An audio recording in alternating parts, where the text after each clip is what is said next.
हाँ, अब देखेंगे हम लोग Suresh versus state of UP. ये सब कांड यूपी में ही होते हैं और कहीं नहीं होते हैं। ठीक है, ये ऐसा सब केस लॉ है जिसमें नॉर्मली गांव में शहरों में सब लोग करते हैं कि बच्चा जो है अपराध करता है, मर्डर करता है, रेप करता है और उसको स्कूल के सर्टिफिकेट से प्रूव करने की कोशिश करते हैं कि ये जुवेनाइल है। ठीक है, ये मैटर है एक्चुअली में जुवेनाइल एक्ट का। ठीक है, इसमें क्या है कि जो फादर हैं एक्यूज के, वो सुप्रीम कोर्ट में जाते हैं और ये कहते हैं कि मेरा बच्चा जो जो जो वो है मर्डरर है, मर्डर का चार्ज इस पे लगा हुआ था, वो एक्चुअल में माइनर है।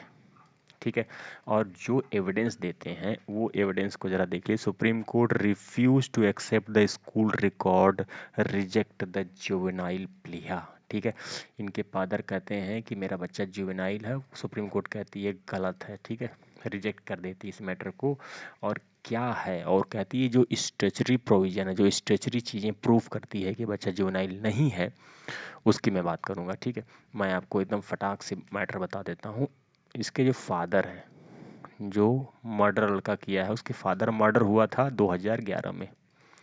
ठीक है, एक स्कूल सर्टिफिकेट देते हैं जिसमें लड़के की डेट ऑफ बर्थ 2000 सॉरी 1995 में है।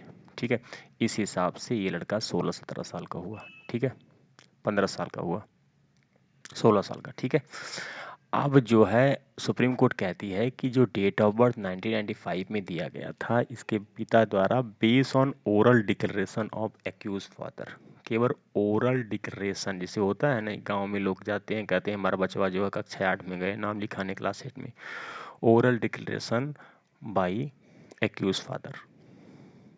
उसमें जो है सुप्रीम कोर्ट वहाँ के हेड मास्टर प्रिंसिपल को भी बुला के पूछताछ करती है और ये कहती है कि ये ओरल एविडेंस के बेस पे डेट ऑफ बर्थ है, जो कि गलत है। इसको ये चूंकि फादर थे इसको ले आके जो है गए थे कि हमारा बच्चा माइनर है, वो मर्डर के चार्ज में पकड़ा गया था। और जो हाई कोर्ट और ट्रायल कोर्ट है, ठीक है, वो मैं आपको बताऊंगा। और सुप्रीम कोर्ट ने किस डॉक्यूमेंट स्टेचुरी प्रोविजन को एक्सेप्ट किया है, वो 3 प्रोविजन को एक्सेप्ट किया। पहला है फैमिली रजिस्टर, जिसको गांव में कुटुंब रजिस्टर बोलते हैं। फैमिली रजिस्टर, फैमिली रजिस्टर में जो है इस लड़की की डेट ऑफ बर्थ 1991 है, जिसके हिसाब से इस बच्चे की उम्र, ये 2000 क्राइम हुआ था 2011 में, हाँ 2012 में हुआ था क्राइम। ठीक है, इस हिसाब से लड़का है 17 साल का था। ठीक है, और ये 1999 लिखा हुआ है, तो उसके हिसाब से लड़का 21 से 22 साल का होता है। दूसरा वोटर आईडी कार्ड, उसमें भी सेम है, DOB 1991।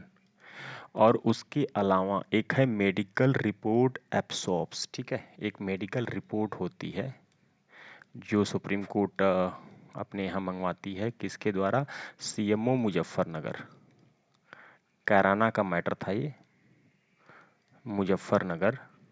उन्होंने भी ये प्रूफ किया कि लड़के की डेट ऑफ बर्थ लगभग 20 साल से लेके 22 साल के बीच में है, तो जो बोन की डेंसिटी होती है उसके हिसाब से।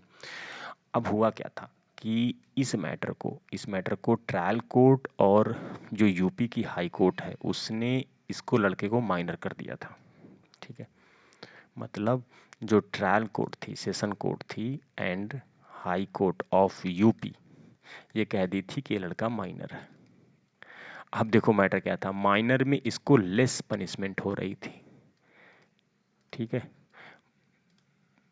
चाहे वकीलों की वजह से उकसाने की वजह से, चाहे इसके फादर के एक्साइटमेंट की वजह से कि हमारा बच्चा जो है माइनर है, इसको कम सजा मिल रही है जुवेनाइल में, हम सुप्रीम कोर्ट जाएंगे तो बच जाएंगे। सुप्रीम कोर्ट ने इसको सेट असाइड कर दिया और उल्टा कर दिया, कह रहा नहीं ये मेजर है। और मेजर इसलिए है क्योंकि ये जो कुटुंब रजिस्टर है, फैमिली फैमिली रजिस्टर,